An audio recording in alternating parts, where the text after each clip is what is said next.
Assalamualaikum warahmatullahi wabarakatuh. Apa kabar Sobat Radio Malam? Semoga kita semua dalam keadaan sehat, dilancarkan rezekinya dan diberi keberkahan dunia dan akhirat. Amin ya robbal alamin. Abu Nawas dan anak nakal.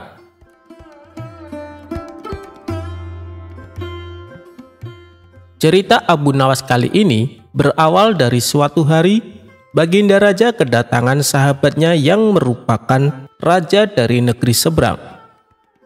Sahabatnya itu mengeluhkan perilaku putranya. Sang raja negeri seberang menceritakan bahwa anaknya sangat malas dan enggan disuruh belajar. Lalu yang lebih parah lagi, si anak bandelnya kelewat batas. Ia lebih suka melalui waktunya untuk bermain dan tidur.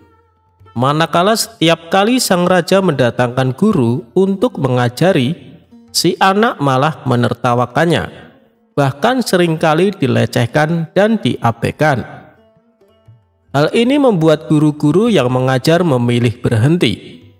Mereka tidak mampu menghadapi sifat putra raja negeri seberang yang nakal tersebut. Padahal sang raja berharap kelak putranya sanggup mewarisi kerajaan untuk generasi berikutnya. Kenapa tidak kau titipkan saja kepada Abu Nawas? Biarkan dia mendidik anakmu dengan caranya, tutur Baginda Raja menyarankan. Abu Nawas? Siapa itu Abu Nawas? Tanya sang raja negeri seberang. Dia itu ulama sufi yang terkenal cerdik dan pandai di kota Baghdad, jawab Baginda Raja. Oh, baiklah, akan aku coba. Minggu depan aku ajak putraku kemari, balas raja negeri seberang. Beberapa minggu kemudian, dengan diantar Baginda Raja, raja negeri seberang tersebut membawa putranya ke rumah Abu Nawas. Melihat kedatangan tamu seorang raja, tentu saja membuat Abu Nawas sangat terkejut. Ampun Paduka yang mulia, ada gerangan apa? Tiba-tiba Paduka datang kemari, tanya Abu Nawas. Baginda Raja lalu mengungkapkan maksud kedatangannya.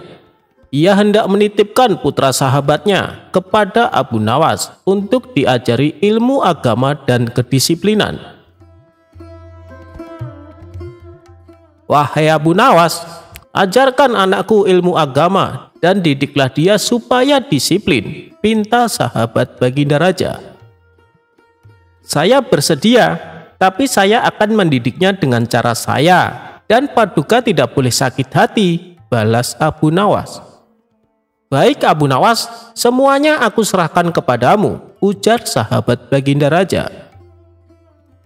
Singkat cerita, pulanglah Baginda Raja dan sahabatnya. Baru saja ditinggal orang tuanya, si anak membuat ulah di rumah Abu Nawas. Ia dengan beraninya membentak Abu Nawas saat meminta diambilkan air minum. Awalnya Abu Nawas menanggapi dengan senyum. Ia selalu menuruti kemauan si anak tersebut. Hingga pada suatu hari, tiba-tiba Abu Nawas memukul si anak cukup keras. Padahal tidak melakukan kesalahan apapun. Sejak saat itulah si anak menjadi takut kepada Abu Nawas. Sifatnya yang bandel dan suka malas-malasan mendadak berubah menjadi penurut serta rajin.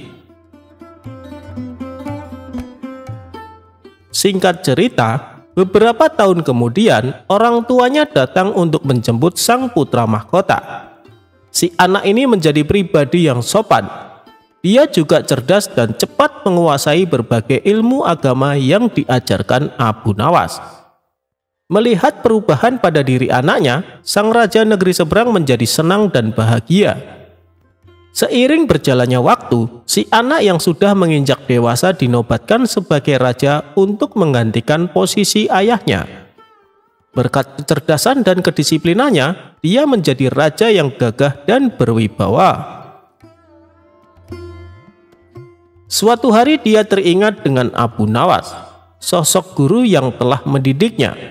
Ia pun berencana untuk menemuinya dengan didampingi pasukan kerajaan. Pemuda yang kini sudah menjadi raja itu pun berangkat menuju rumah Abu Nawas. Setibanya di sana, dia langsung disambut hangat dan dipersilahkan masuk oleh Abu Nawas. Setelah cukup lama berbincang-bincang, ia lalu bertanya kepada Abu Nawas, "Guru, aku mau bertanya, masih ingatkah suatu hari guru memukulku? Padahal aku tidak bersalah waktu itu. Atas dasar apa guru melakukannya?" Sekian tahun lamanya ternyata sang murid masih menyimpan pertanyaan tentang kenangan pahit dari sang guru. Mendengar pertanyaan tersebut, Abu Nawas menjawabnya dengan tersenyum. "Aku sudah lama menunggu datangnya hari ini ketika kamu bertanya tentang pukulan itu. Sekarang kamu tahu bahwa pukulan kezaliman itu membuatmu tidak bisa melupakannya begitu saja, kan? Ia terus mengganggumu setiap waktu. Maka ini adalah pelajaran untukmu di hari ketika kamu menjadi pemimpin seperti sekarang. Jangan pernah sekalipun menzalimi masyarakatmu, karena mereka tidak pernah bisa tidur dan tak pernah bisa lupa pahitnya kezaliman," terangnya. Setelah mendapat penjelasan dari Abu Nawas, sang raja yang baru itu merasa puas. Ia mendapat wejangan yang sangat berharga.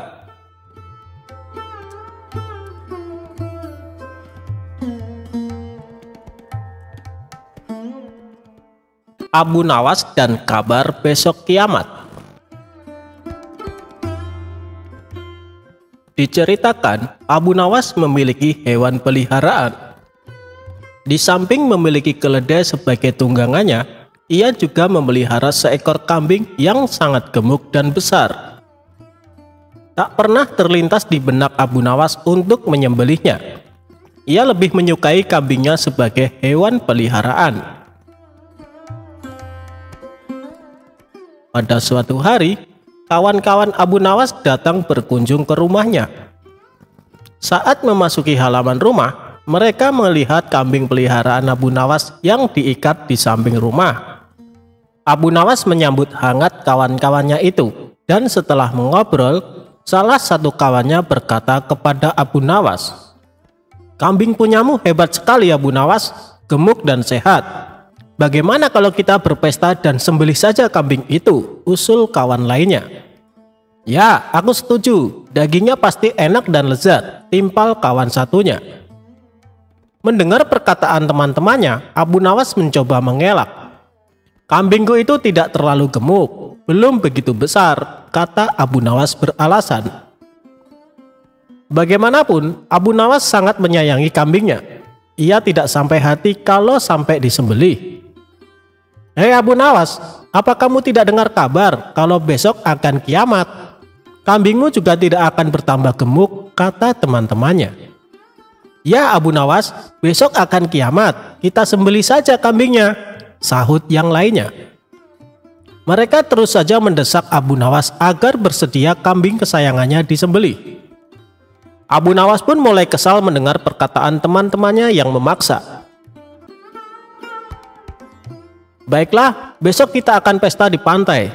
Daging kambingnya kita bakar dan kita makan sama-sama," tutur Abu Nawas. Keesokan harinya, Abu Nawas dan teman-temannya berangkat menuju sebuah pantai. Setibanya di sana, Abu Nawas berkata, "Kalian bersenang-senang saja dahulu, biar aku yang memasaknya." Mendengar itu, teman-temannya kegirangan dan mereka segera melepas baju untuk berenang di tepian pantai. Saat mereka tengah berenang, diam-diam Abu Nawas mengambil baju semua temannya. Abu Nawas pun mulai menyembelih kambing dan mengulitinya. Lalu ia membakar semua baju temannya untuk memanggang daging kambing tersebut. Selesai berenang, teman-temannya kebingungan mencari baju. "Hei Abu Nawas, kamu melihat baju kami tidak?" tanya temannya. "Oh iya, tadi aku waktu kesini lupa membawa kayu bakar. Sebagai gantinya, aku bakar baju kalian untuk memanggang daging kambing ini," ujar Abu Nawas. "Kamu gila ya Abu Nawas? Masa kami pulang dalam keadaan telanjang?" ucap mereka. Percayalah padaku, kalian sudah tidak akan membutuhkan baju, karena kata kalian, hari ini akan kiamat bukan? Timpal Abu Nawas. Teman-temannya hanya bisa bengong mendengar jawaban Abu Nawas. Mereka tak mungkin memarahi Abu Nawas, karena yang dilakukan Abu Nawas akibat perkataan mereka sendiri. Setelah selesai makan, mereka terpaksa pulang tanpa memakai baju. Dan di sepanjang perjalanan, mereka ditertawakan oleh para warga yang melihatnya.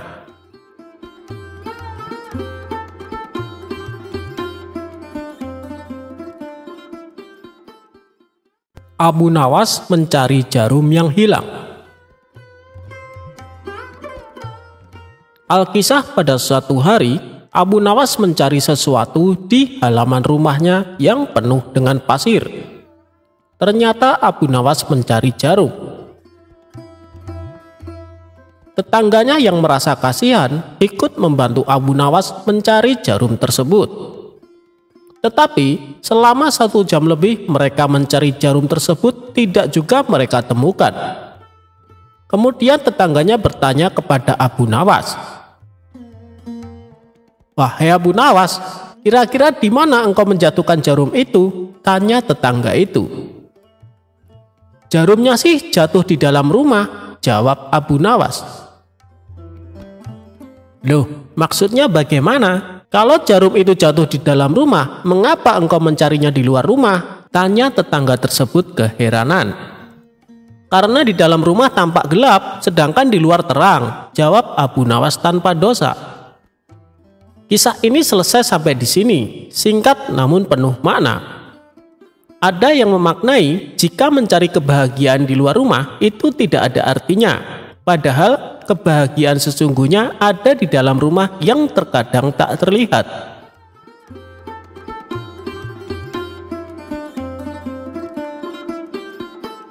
Abu Nawas bikin utusan Baginda Raja tak bisa buang air besar.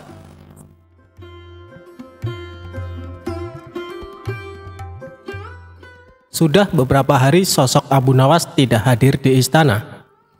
Hal tersebut kemudian membuat Baginda Raja sangat gundah. Baginda Raja ingin sosok Abu Nawas hadir untuk menghibur hati sang raja. Bukan tanpa usaha, Baginda Raja sudah beberapa kali memanggil Abu Nawas lewat para utusannya. Namun Abu Nawas belum juga menampakkan diri. Setelah lama berpikir mencari cara agar Abu Nawas mau datang ke istana, Baginda Raja akhirnya menemukan ide yang bisa membuat Abu Nawas bisa hadir di istana. Raja kemudian memanggil 3 orang prajurit dan menyuruh mereka pergi ke rumah Abu Nawas agar buang air besar di tempat tidurnya. "Pengawal, pergilah ke rumah Abu Nawas dan beraklah di tempat tidurnya. Dan kalau kalian berhasil, maka masing-masing akan aku berikan uang 1000 dirham," ujar Baginda Raja. Tanpa pikir panjang, ketiga utusan Baginda Raja tersebut langsung menerima perintah sang raja. "Daulat Paduka," jawab ketiga prajurit tersebut secara bersamaan. Mereka pun langsung berangkat menuju rumah Abu Nawas sesuai perintah Baginda Raja. Sementara itu, duduk di sebelah raja ada Ki Patih yang mendengar obrolan rajanya dengan ketiga prajurit tersebut.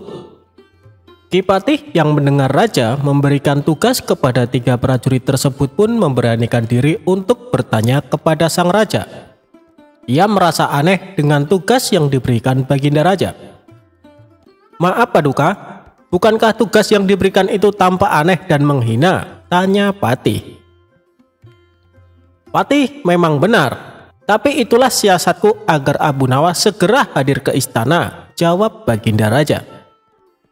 "Apakah gerangan rencana Baginda?" tanya Ki Patih belum paham. "Nanti kamu akan segera mengetahuinya. Sekarang kamu ikutilah ketiga anak buahmu itu dan intailah mereka, lalu sampaikan kepada Abu Nawas.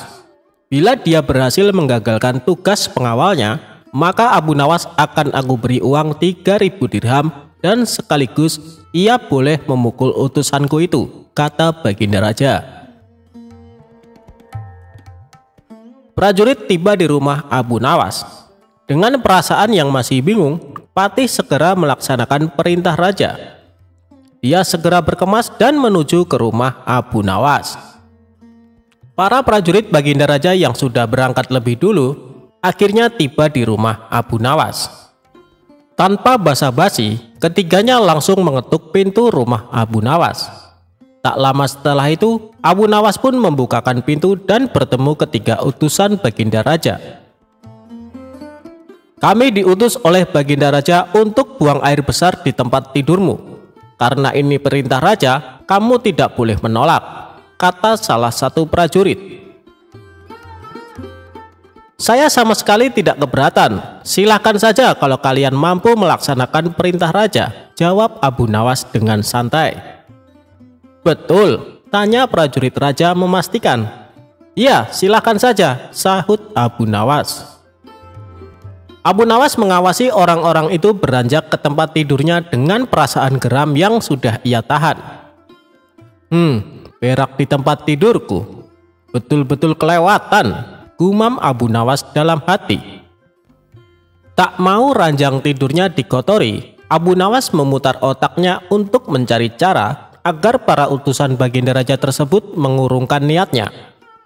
Setelah berpikir beberapa saat, Abu Nawas akhirnya menemukan cara untuk menggagalkan tugas para utusan tersebut. Pada saat utusan itu hendak bersiap-siap buang air besar, mendadak Abu Nawas berkata di balik jendela kamar, "Hei para utusan raja, ada yang lupa saya sampaikan kepada kalian," kata Abu Nawas. "Apa itu?" tanya salah satu utusan raja. "Saya ingatkan supaya kalian jangan melebihi perintah Baginda Raja.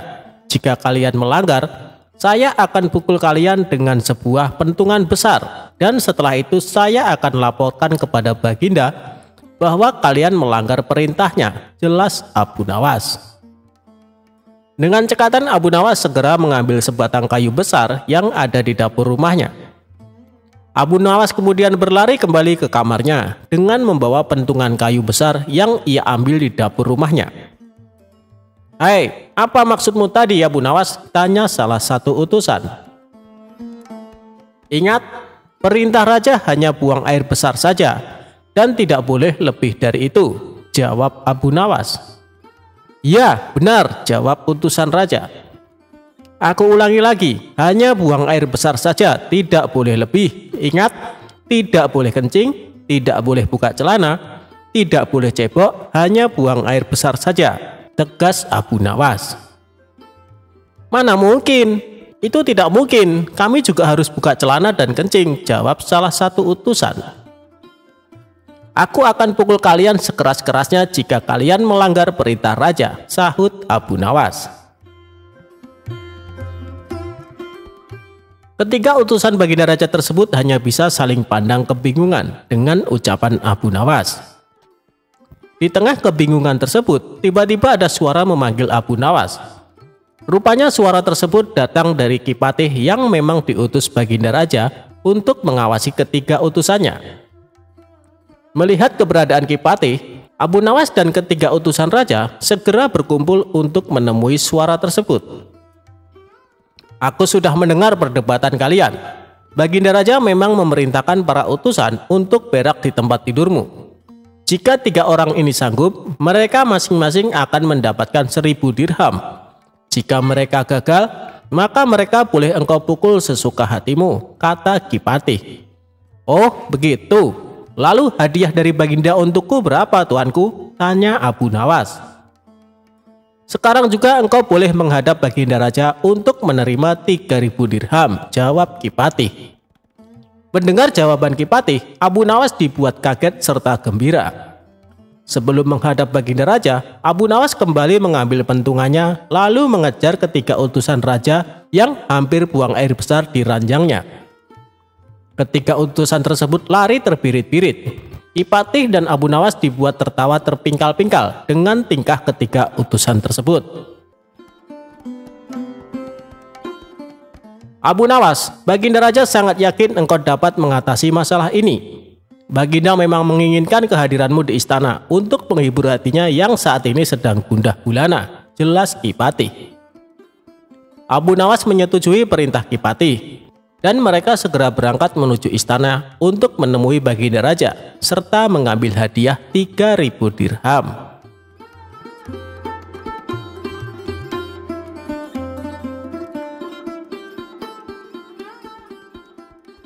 Abu Nawas bisa tahu warna angin.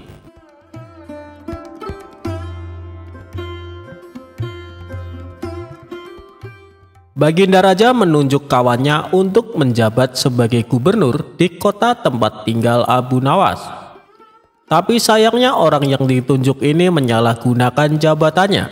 Ia sewenang-wenang memerintahkan para prajurit menangkap para sastrawan yang dianggap pintar.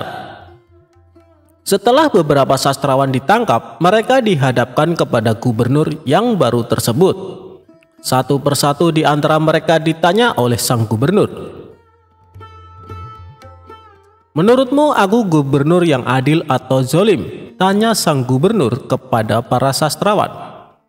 Sastrawan pertama menjawab, "Anda adalah gubernur yang zolim." Sang gubernur terperanjat dengan jawaban tersebut. "Apa alasanmu?" tanya balik gubernur. "Karena Anda telah menangkapi kami tanpa sebab." "Prajurit, masukkan dia ke penjara. Besok dia akan dihukum mati," ucap sang gubernur. Sastrawan berikutnya dipanggil dan diberi pertanyaan yang sama. "Menurutmu, aku gubernur yang adil atau zolim?" tanya gubernur. "Tuanku adalah gubernur yang adil," jawab sastrawan kedua. "Apa alasanmu?" tanya gubernur kembali. "Karena tuanku sangat memperhatikan rakyat," jawab sastrawan tersebut. "Kau pembohong. Prajurit, masukkan dia ke penjara. Besok dihukum mati," ujar gubernur. Begitulah seterusnya. Apabila dijawab adil atau zolim, sang gubernur tetap memberikan hukuman mati. Kemudian beberapa sastrawan yang belum tertangkap mendatangi rumah Abu Nawas. "Tolonglah kami Abu Nawas, beberapa kawan kami dijatuhi hukuman mati," kata para sastrawan penuh khawatir. Abu Nawas pun terkejut mendengarnya. "Kenapa gubernur melakukan itu? Bagaimana ceritanya?" tanyanya heran. "Kami sendiri tidak tahu Abu Nawas. Tanpa sebab, gubernur yang baru itu menangkapi para sastrawan di kota kita. Lalu mereka ditanya satu persatu, apakah dia gubernur yang adil atau zolim? Bila jawabannya zolim, maka akan dihukum mati. Jika jawabannya adil, juga tetap dihukum mati," kata mereka menjelaskan. "Pasti gubernur sakit, dia sudah tidak waras," ucap Abu Nawas. "Itulah kenapa kami ke sini Abu Nawas. Kami mendatangimu agar kau menyelamatkan kawan-kawan kami. Sebab rencananya besok mereka akan dihukum mati," ungkap para sastrawan. "Baiklah, aku akan ke istana gubernur. Sekarang juga kalian pulanglah," ucap Abu Nawas. Sesampainya di sana, Abu Nawas langsung menghadap gubernur. Melihat kehadiran Abu Nawas, gubernur langsung emosi. "Ngapain kau datang ke istanaku?" tanya dia. "Aku mendengar kabar Anda menyuruh beberapa prajurit menangkapi para sastrawan pintar di kota ini. Tapi kenapa aku tidak ditangkap? Aku sangat tersinggung," jawab Abu Nawas. "Oh, jadi kau menganggap dirimu bagian dari mereka?" tanya gubernur. "Tentu saja, masyarakat di kota ini tahu siapa aku. Aku adalah sastrawan terpandai di kota ini," balas Abu Nawas. "Baiklah, Algojo, tangkap Abu Nawas dan penggal lehernya," perintah gubernur. "Tunggu dulu, sebelum leherku dipenggal, perintahkan Algojomu agar jangan sampai merusak rambutku. Sebab aku baru saja keluar dari tukang cukur," timpal Abu Nawas. Mendengar itu, gubernur langsung tertawa. "Itulah jiwa kesatria yang aku kagumi darimu. Aku mengampunimu Abu Nawas," kata gubernur. "Bolehkah aku meminta satu permintaan?" tanya Abu Nawas. "Apa permintaanmu? Katakan saja," jawab gubernur. "Aku juga minta pengampunan untuk kawan-kawanku," pinta Abu Nawas. Sejenak gubernur terdiam lalu berkata kepada Abu Nawas, "Aku akan mengabulkan permintaanmu, tapi ada syaratnya. Kau harus bisa menjawab 3 pertanyaanku. Baik Gubernur, aku siap menjawabnya, sahut Abu Nawas. Menurutmu, aku gubernur yang adil atau zolim? Tanya dia. Tuan bukan gubernur yang adil, bukan pula gubernur yang zolim. Orang-orang yang zolim itu adalah kita, sedangkan Tuan adalah pedang keadilan yang membalas kezaliman, jawab Abu Nawas. Luar biasa, jawabanmu sungguh menakjubkan Abu Nawas, ujar sang gubernur. Sekarang pertanyaan kedua, mana yang lebih bermanfaat, matahari atau bulan? Tanya gubernur.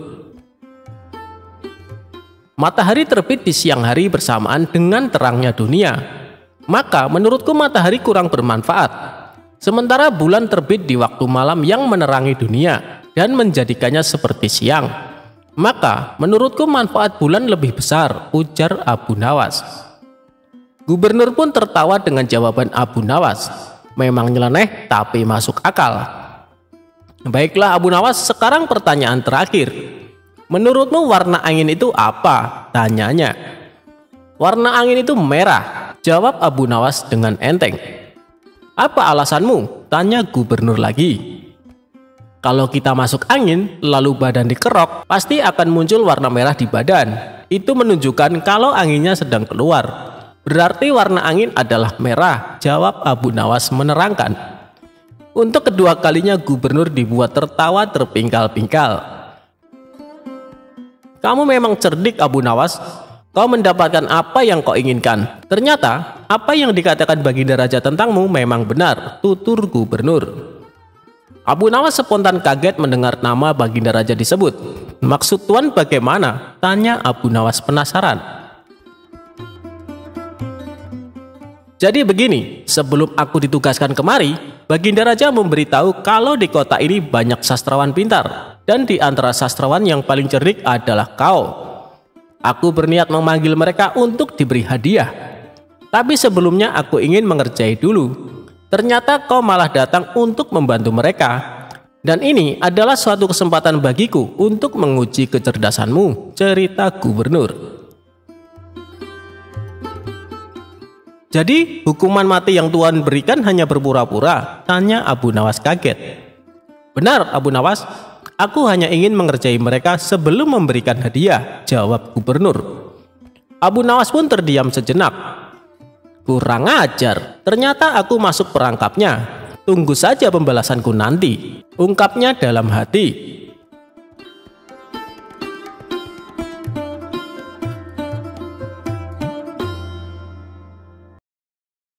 Alasan air laut rasanya asin.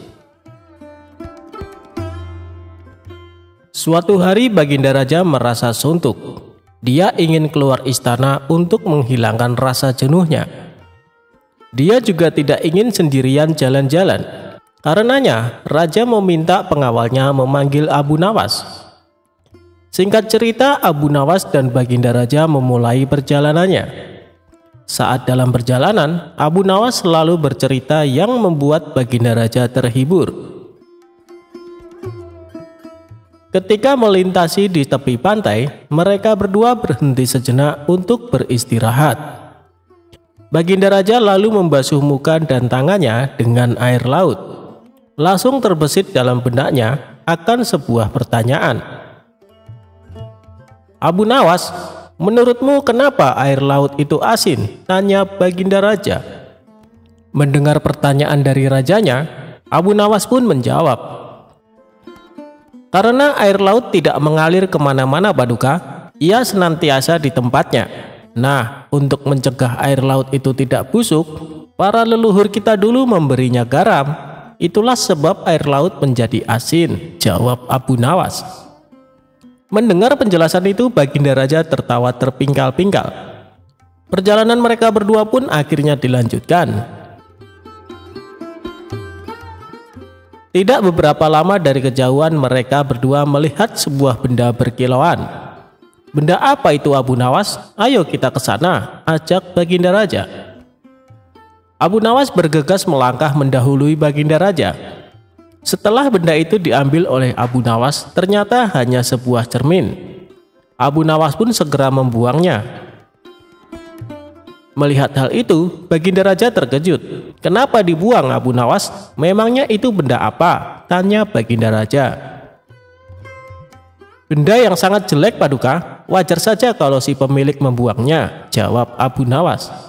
Tapi benda itu terlihat berkilau dari jauh, ujar Baginda Raja. Kalau Paduka tidak percaya, ambil saja sendiri, balas Abu Nawas. Karena penasaran, Baginda Raja segera memungut benda itu. Setelah diamati, ternyata itu hanyalah sebuah cermin. Baginda Raja lalu berkata, "Ini kan cermin Abu Nawas, kenapa kau bilang kalau benda ini sangat jelek?" tanya Baginda Raja. "Coba perhatikan baik-baik, pasti Paduka akan menemukan kejelekannya," ujar Abu Nawas. Baginda Raja kembali mengamati cermin tersebut. Di situ Baginda Raja tidak menemukan kejelekan. Yang ada hanya wajahnya sendiri di dalam cermin. "Nah, itu sudah tampak jeleknya. Ayo, lekas dibuang saja bendanya Paduka," ucap Abu Nawas. Baginda Raja mulai memahami ucapan Abu Nawas. "Kurang ajar kamu Abu Nawas," balasnya sambil tertawa.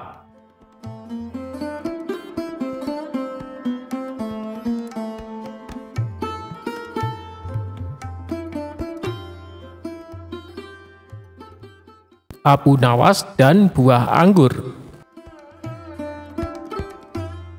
Pada suatu hari, hakim di istana telah wafat karena suatu penyakit.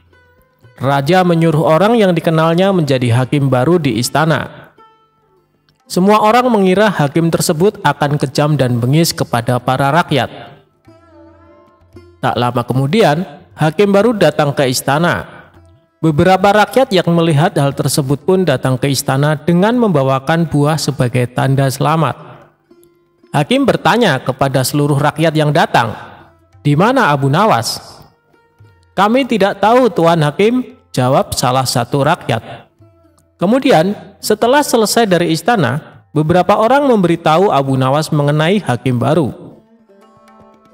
Setelah mengetahui hal tersebut, Abu Nawas pergi ke istana dengan membawa buah-buahan di atas nampan. Sayangnya, ketika di jalan semua buahnya jatuh menggelinding. Abu Nawas berusaha mengambil semua buah-buahannya. Karena cukup kesal dan lelah, Abu Nawas memakan semua buah-buahan hingga tersisa satu butir buah. Satu butir buah tersebut dibawanya ke istana. Dan hakim baru yang melihat Abu Nawas menyambutnya dengan hangat. Kemudian Abu Nawas mempersembahkan satu butir buah yang dia bawa. Dengan hal itu, ternyata hakim malah senang. "Meskipun hadiahmu sederhana, kamu berhak menerima hadiah yang besar dariku," ucap hakim. Hakim kemudian meminta prajurit untuk memberikan satu kantong uang yang banyak. Abu Nawas senang dengan pemberian hakim baru. Kemudian dia kembali pulang ke rumah. Sesampainya di rumah, Abu Nawas menceritakan semuanya kepada istrinya. Setelah diberitahu, istrinya menyarankan Abu Nawas untuk memberikan buah yang lebih banyak lagi kepada hakim agar mendapatkan uang yang banyak. Keesokan harinya, Abu Nawas membawa buah nanas di keranjang yang telah dia persiapkan. Saat di jalan, Abu Nawas bertemu dengan temannya. "Kamu mau kemana Abu Nawas?" tanya temannya. "Aku mau ke istana bertemu dengan Tuan Hakim," jawab Abu Nawas.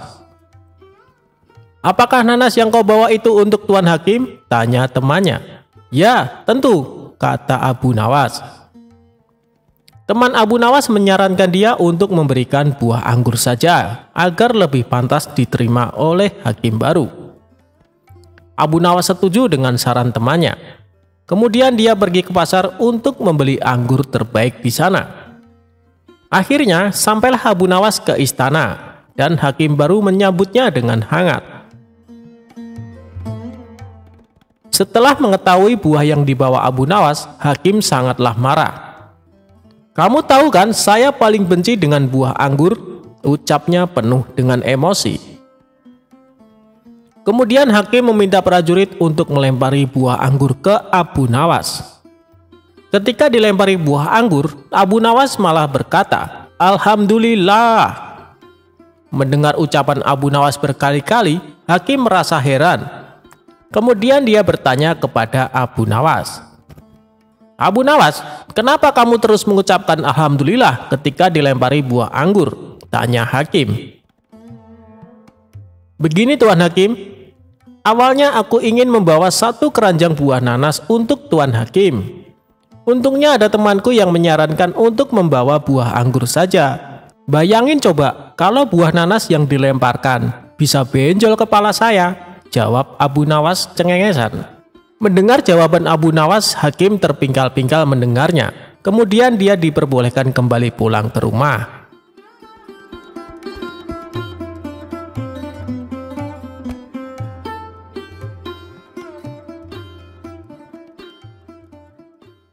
Abu Nawas mengambil mahkota dari surga.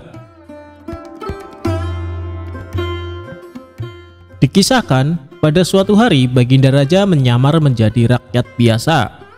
Beliau ingin menyaksikan kehidupan di luar istana tanpa sepengetahuan siapapun agar lebih leluasa bergerak. Baginda mulai keluar istana dengan pakaian yang amat sederhana agar tidak terlihat seperti seorang raja oleh rakyatnya. Ketika raja sampai di sebuah perkampungan, beliau melihat beberapa orang berkumpul. Setelah Baginda mendekat, ternyata seorang ulama sedang menyampaikan kuliah tentang alam barzah. Kemudian ada pertanyaan dari seseorang yang datang dan bergabung di tempat itu. Ia bertanya kepada ulama tersebut, "Kami menyaksikan orang kafir pada sewaktu-waktu dan mengintip kuburnya. Tetapi kami tidak mendengar mereka berteriak dan tidak pula melihat penyiksaan-penyiksaan yang katanya sedang dialaminya. Maka bagaimana cara membenarkan sesuatu yang tidak sesuai dengan yang dilihat mata?" tanya orang itu. Ulama itu berpikir sejenak, kemudian ia berkata, "Untuk mengetahui yang demikian itu harus dengan panca indera yang lain. Ingatkah kamu dengan orang yang sedang tidur? Dia kadangkala bermimpi dalam tidurnya digigit ular, diganggu dan sebagainya. Ia juga merasa sakit dan takut ketika itu, bahkan memekik dan keringat bercucuran pada keningnya. Ia merasakan hal semacam itu seperti ketika tidak tidur. Sedangkan engkau yang duduk di dekatnya menyaksikan keadaannya seolah-olah tidak terjadi apa-apa. Padahal apa yang dilihat serta dialaminya adalah dikelilingi ular-ular.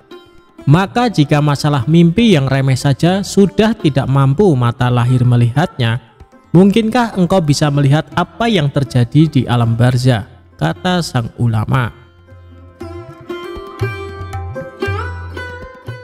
Baginda Raja terkesan dengan penjelasan ulama itu. Lalu ulama itu melanjutkan kuliahnya tentang alam akhirat.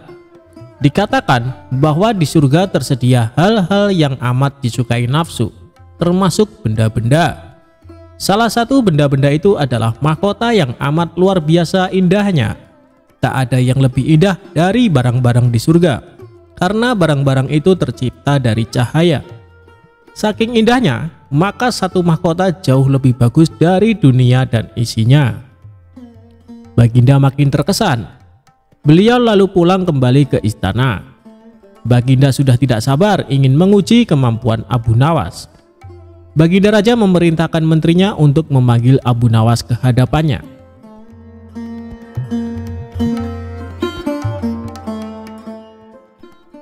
Singkat cerita, Abu Nawas pun menghadap Baginda Raja.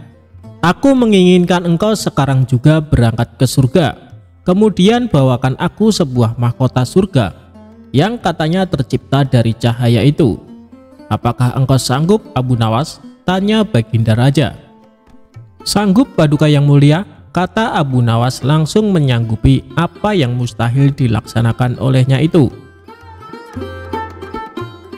"Tetapi Baginda harus menyanggupi pula satu syarat yang akan hamba ajukan," kata Abu Nawas dengan percaya diri. "Sebutkan syarat itu," kata Baginda Raja. "Hamba mohon Baginda menyediakan pintunya agar hamba bisa memasukinya," kata Abu Nawas. "Pintu apa?" tanya Baginda belum mengerti. "Pintu alam akhirat," jawab Abu Nawas. "Apa itu?" tanya Baginda ingin tahu. Kiamat, wahai paduka yang mulia. Masing-masing alam mempunyai pintu.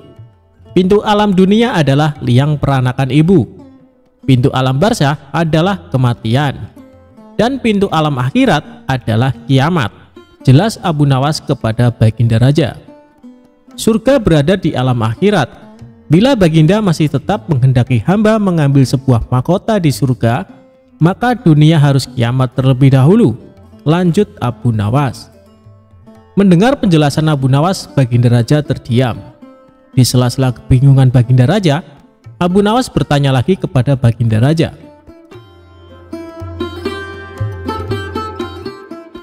Masihkah Baginda menginginkan mahkota dari surga? Tanya Abu Nawas. Baginda Raja tidak menjawab, beliau diam 1000 bahasa. Sejenak kemudian Abu Nawas mohon diri karena Abu Nawas sudah tahu jawabannya.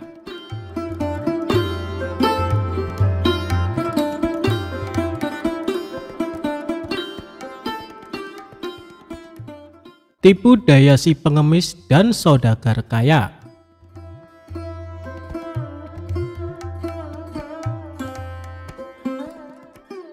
Abu Nawas terlahir pada tahun 747 Masehi. Nama lengkapnya adalah Abu Ali Al-Hasan bin Hani Al-Hakimi. Kepiawaian Abu Nawas dalam mencipta syair ketika itu nyaris tak tertandingi. Terbukti walaupun dalam keadaan mabuk, ia tetap mampu melahirkan mutiara-mutiara kata yang indah. Abu Nawas pun dikenal sebagai sosok sufi yang bijaksana dan kocak. Kisahnya lucu, mengocok perut, dan syarat akan suri tauladan.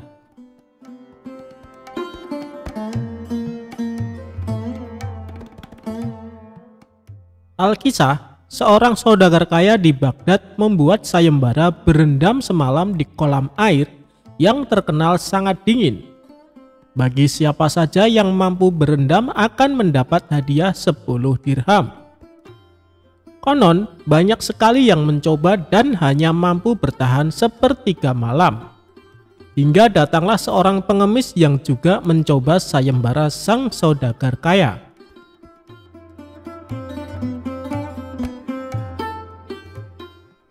Singkat cerita, si pengemis pun hampir menyerah di tengah malam. Kemudian berdoalah si pengemis kepada Allah, dan ia pun tidak merasa kedinginan lagi.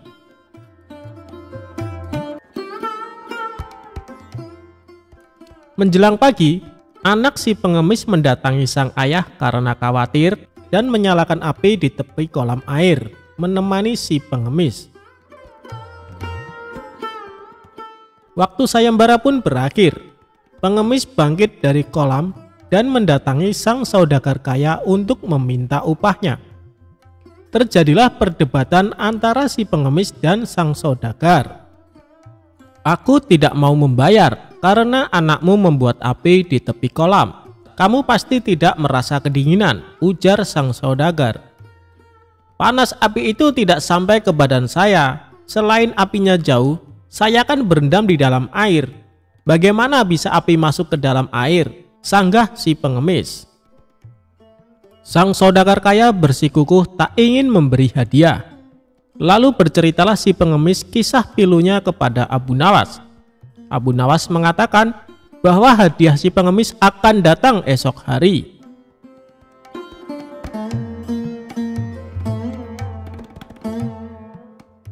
Keesokan harinya, Abu Nawas menyelenggarakan sebuah hajat dengan mengundang sang saudagar kaya tersebut bersama Baginda Raja beserta para petinggi istana. Tak ada suguhan yang tersaji di acara hajatan itu.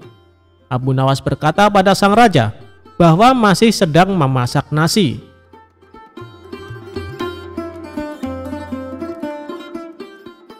Setelah tak sabar menunggu, akhirnya sang raja dan saudagar kaya menghampiri Abu Nawas. "Hei Abu Nawas, mengapa kau mengipas-kipas api di bawah pohon?" tanya Baginda Raja. "Ya tuanku, hamba sedang memasak nasi," jawab Abu Nawas. Baginda Raja kebingungan bukan kepalang karena Abu Nawas memasak nasi tanpa periuk nasi di atas api.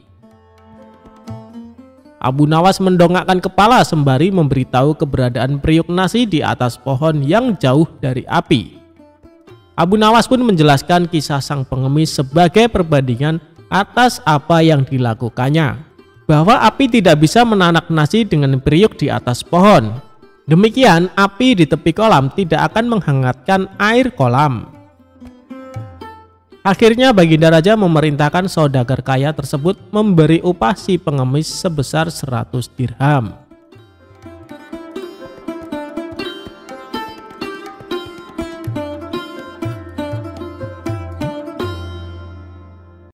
Abu Nawas jualan agama di pasar.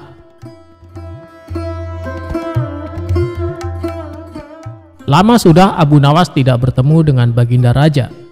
Ia sangat merindukan kebersamaan dengan rajanya itu.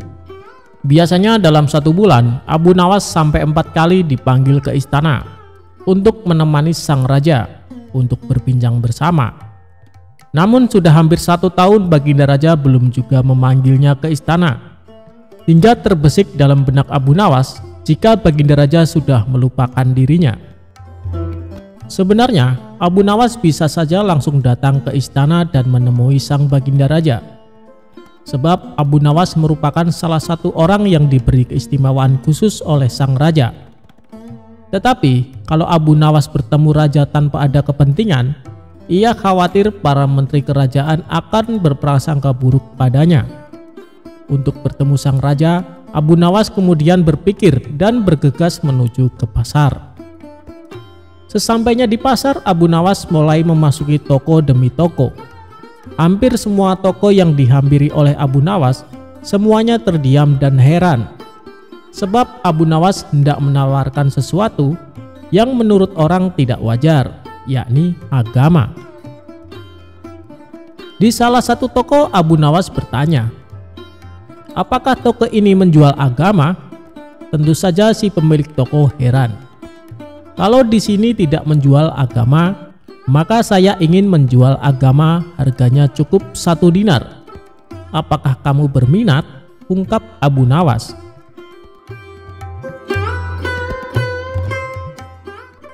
Begitulah seharian Abu Nawas menawarkan agama ke para pemilik toko. Kemudian Abu Nawas berteriak-teriak di tengah pasar sambil berucap, "Agama, agama, ada yang mau membeli agama?" Sontak hal tersebut membuat kaget orang di pasar. Banyak yang menuduhnya telah ateis. Orang-orang lantas membawanya ke hadapan sang raja. Setibanya di hadapan sang raja kemudian berkata kepada Abu Nawas, "Kenapa kamu bisa diikat oleh orang-orang dan dibawa ke sini?" Abu Nawas kemudian menjawab, "Mereka menangkap dan membawa saya ke sini karena saya ingin menjual agama saya di pasar." Kemudian Baginda Raja berkata kepada Abu Nawas, "Kalau kamu ingin menjual agamamu sendiri, kenapa mereka marah?" Abu Nawas kemudian menjawab, "Jika saya menjual agama saya sendiri, mereka berpikir saya tak lagi punya agama. Jika saya tak lagi punya agama, mereka menyimpulkan saya tidak bisa sholat lagi. Jika saya tidak bisa sholat lagi, mereka menyimpulkan berarti saya tak punya Tuhan. Jika saya tidak punya Tuhan, mereka berpendapat kalau begitu saya ateis. Begitulah cara pengadilan jalanan menghukum saya," ungkap Abu Nawas. Baginda Raja kemudian berkata, "Jika kamu tidak punya agama lagi karena sudah dijual, bagaimana cara kamu menyembah Tuhan?" "Ya, saya tinggal masuk ke masjid lalu menunaikan sholat," jawab Abu Nawas. Sang raja kemudian bertanya kembali, "Loh, kok dengan cara sholat? Kok di masjid? Bukankah itu cara orang Islam beribadah?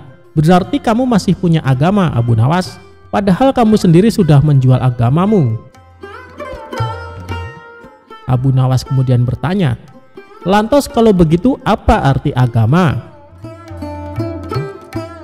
Baginda Raja kemudian menjawab bahwa agama adalah seperangkat ajaran yang datang dari langit yang mengajarkan seluruh umat manusia untuk selalu berbuat baik.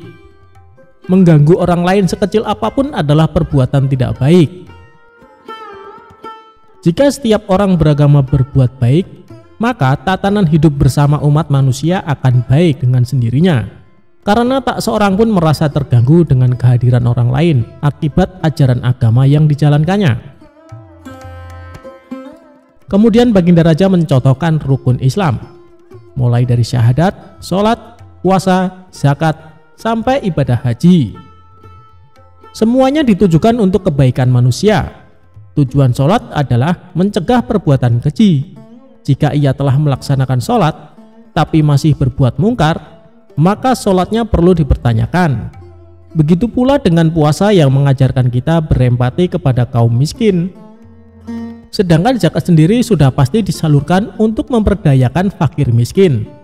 Bahkan predikat haji merupakan predikat pribadi yang penuh kebaikan sosial.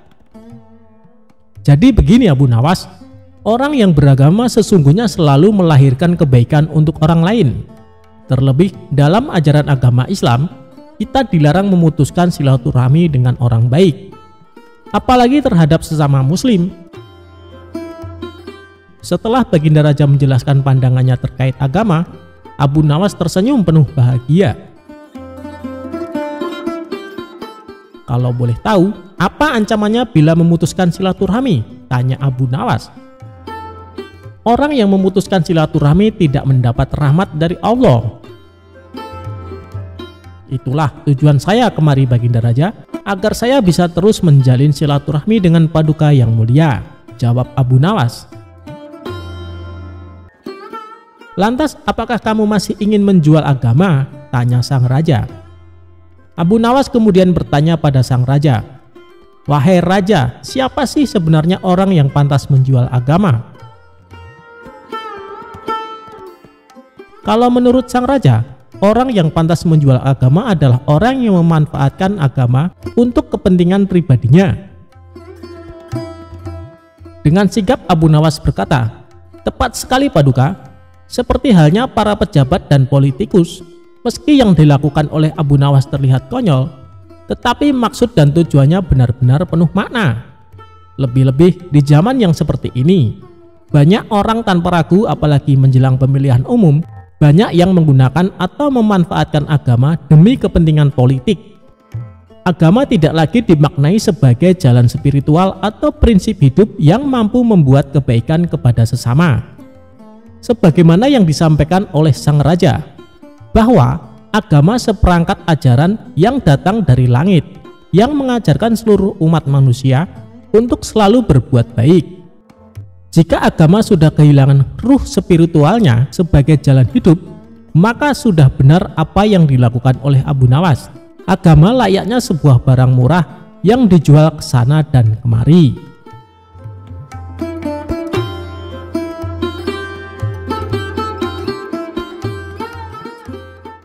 Abu Nawas akan disembelih dan dijadikan bubur oleh rakyat Badui. Alkisah pada suatu hari, Abu Nawas yang cerdik sedang menghabiskan waktunya dengan berjalan-jalan di kota Baghdad. Kemudian ia memutuskan untuk pulang ketika langit mulai senja dan azan maghrib sebentar lagi berkumandang. Agar cepat sampai ke rumah, untuk pertama kalinya ia lewat kampung Badui di sebuah gurun. Di kampung itu ia bertemu dengan orang-orang yang sedang memasak bubur. Aromanya sangatlah sedap. Orang-orang juga sangat ramai. Saat hendak lewat, tiba-tiba saja ada segerombolan pria menghadanginya. Pria-pria itu menutup kepala Abu Nawas dan membawanya ke salah satu rumah warga. Meski berulang kali minta tolong, tak ada satupun orang yang menolongnya. Setelah sampai di sebuah rumah, salah satu pria berwajah gali itu membuka penutup kepala Abu Nawas. Kenapa kalian menangkapku? Apa salahku? Aku hanya ingin pulang ke rumah dengan cepat. Maka dari itu aku melewati kampung ini, ujar pria bersurban itu. Tentu saja kau tak punya salah apa-apa. Hanya saja setiap orang yang lewat sini akan kami tangkap. Kami akan menyembelihmu dan menjadikanmu sebagai kaldu untuk bubur-bubur yang kami buat, ucap salah satu pria. Jadi bubur-bubur yang kalian sajikan itu adalah bubur-bubur berbahan daging manusia? Tanya Abu Nawas. Hahaha, tentu saja. Rasanya tak kalah nikmat dengan daging sapi atau daging unta. Kau mau mencobanya? Ucap salah seorang pria. Tapi kenapa harus daging manusia? Bukankah berdosa membunuh sesama manusia? Tanyanya polos. Ini semua salah pemerintah yang tak mengurus kami. Daging sapi dan daging unta sangatlah mahal. Rakyat di kampung kami ini miskin, jawab pria berwajah gali tersebut.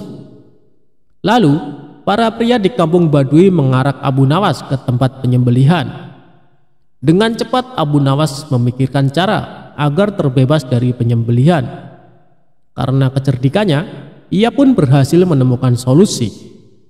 Tunggu dulu, sebelum kalian menyembelihku, lihatlah betapa kurusnya tubuhku ini. Percuma saja kalian hanya akan memakan tulang. Kalau kalian mau, besok aku akan membawakan kalian temanku yang gemuk, yang bisa kalian makan selama 5 hari. Ucapnya meyakinkan. Kau pikir kami akan percaya dengan kata-katamu? Kau hanya menipu kami kan? Bentak salah satu pria. Namaku Abu Nawas, aku tinggal di desa ujung kota Baghdad. Jika aku berbohong, silahkan mendatangiku. Kalian tak akan menyesal bila melepaskanku kali ini, karena aku akan menepati janjiku, ucap Abu Nawas. Para pria di kampung Badui itu lalu berunding sejenak. Mereka lalu memutuskan untuk percaya dengan perkataan tawanan mereka. Baiklah, kami percaya dengan perkataanmu. Besok bawakan kami temanmu yang gemuk itu. Maka kau akan kami bebaskan, ucap pimpinan kampung itu. Baiklah, besok sebelum maghrib aku akan membawa temanku kemari, jawabnya. Mereka lalu saling berjabat tangan sebagai tanda janji. Akhirnya Abu Nawas pun berhasil membebaskan diri. Dalam perjalanan pulang, ia lalu memikirkan strategi selanjutnya agar benar-benar terbebas dari warga kampung Badui. Setelah berpikir sejenak, akhirnya ia berhasil menemukan solusi. Aha, aku mendapatkan ide. Bukankah tadi para pria di kampung Badui mengatakan kalau Baginda Raja tak peduli pada mereka? Mending aku bawa Baginda saja ke sini. Ditambah lagi Baginda Raja sangat gemuk karena ia jarang bergerak, ujarnya dalam hati. Lagian hal yang aneh bila Baginda tidak mengetahui bila ada orang yang berbuat keji dan tega membunuh serta mengonsumsi sesama manusia karena alasan ekonomi. Baginda harus tahu fakta mencengkangan ini, imbuhnya.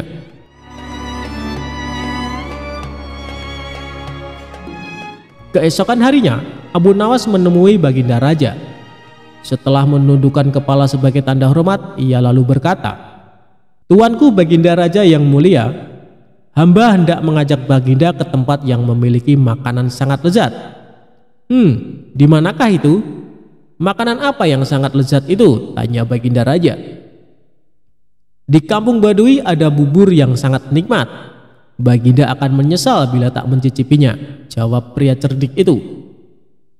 Karena suka makan, Baginda pun langsung menyetujui untuk berkunjung ke kampung Badui. Baiklah, aku akan datang ke sana bersama dengan para pengawal. Awas saja jika ternyata makanan tak enak, ucap Baginda. Tapi hamba sarankan Baginda tak mengajak para pengawal, sebab para rakyat di kampung tersebut tak suka keramaian, bujuk pria bersorban itu. Sebagai gantinya, hamba akan menemani dan melindungi Baginda ke sana, imbuhnya.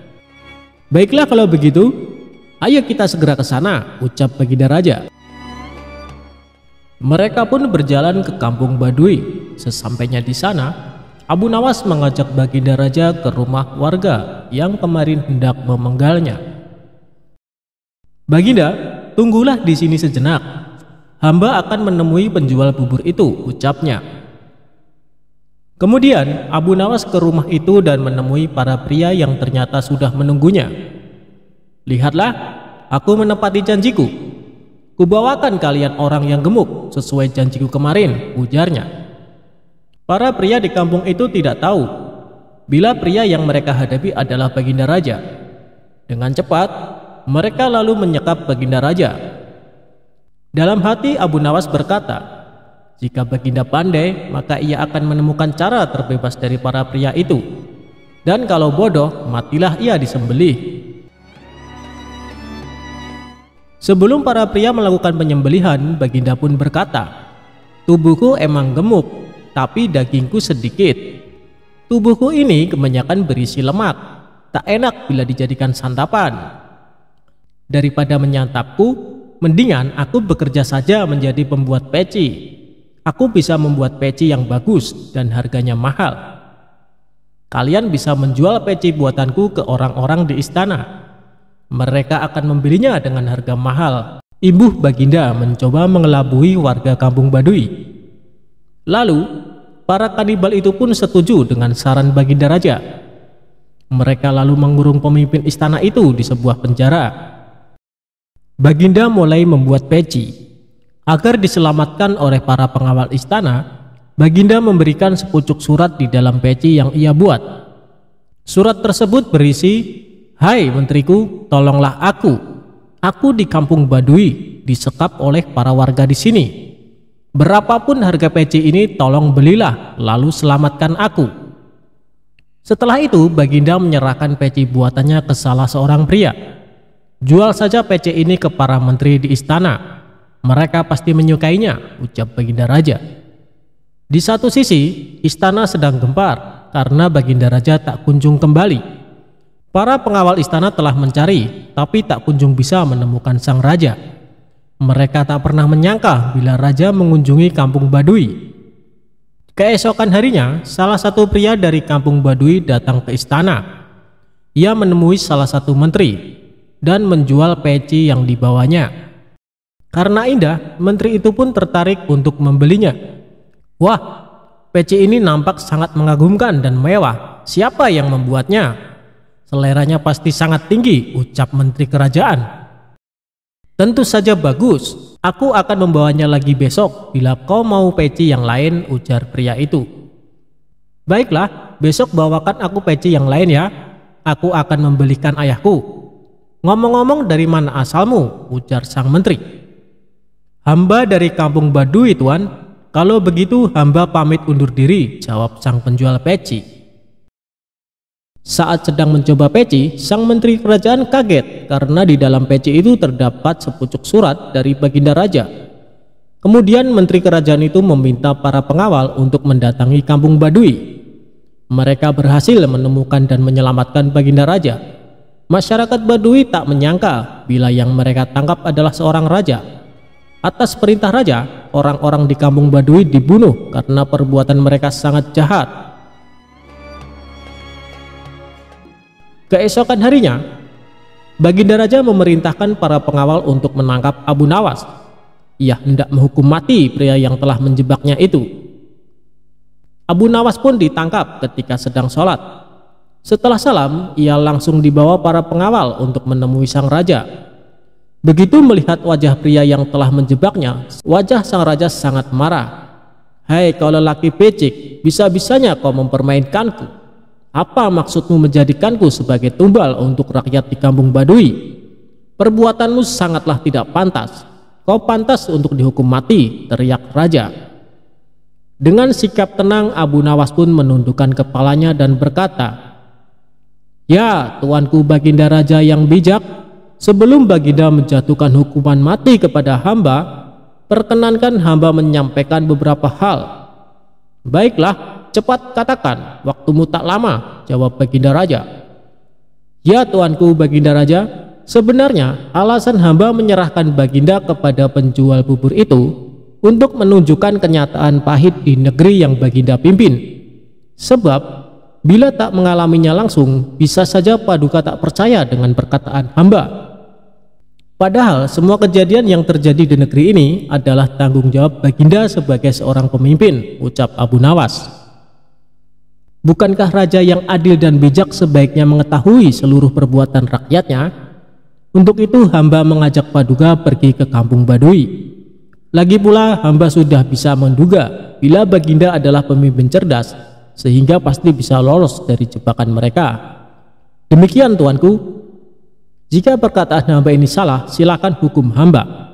Bila hamba tak bersalah, tapi tetap mendapatkan hukuman, hamba tidak akan ikhlas, sehingga dosa akan menjadi tanggung jawab tuanku di akhirat kelak, imbuh Abu Nawas. Setelah mendengar ucapan tersebut, hilanglah amarah Baginda Raja. Dalam hati, ia membenarkan seluruh ucapan pria itu. Selama ini ia merasa belum sepenuhnya memperhatikan rakyatnya, sehingga kampung Badui pun terlantar dan menjadi kanibal. Baiklah, akan kuampuni segala perbuatanmu, tapi berjanjilah kau tak mengulangi lagi perbuatanmu, perintah Baginda Raja. Abu Nawas pun menganggukkan kepala dan pamit dari istana. Setelah kejadian tersebut, Baginda menjadi pemimpin yang semakin peduli kepada rakyatnya. Ia tak ingin ada masyarakat yang terlantar.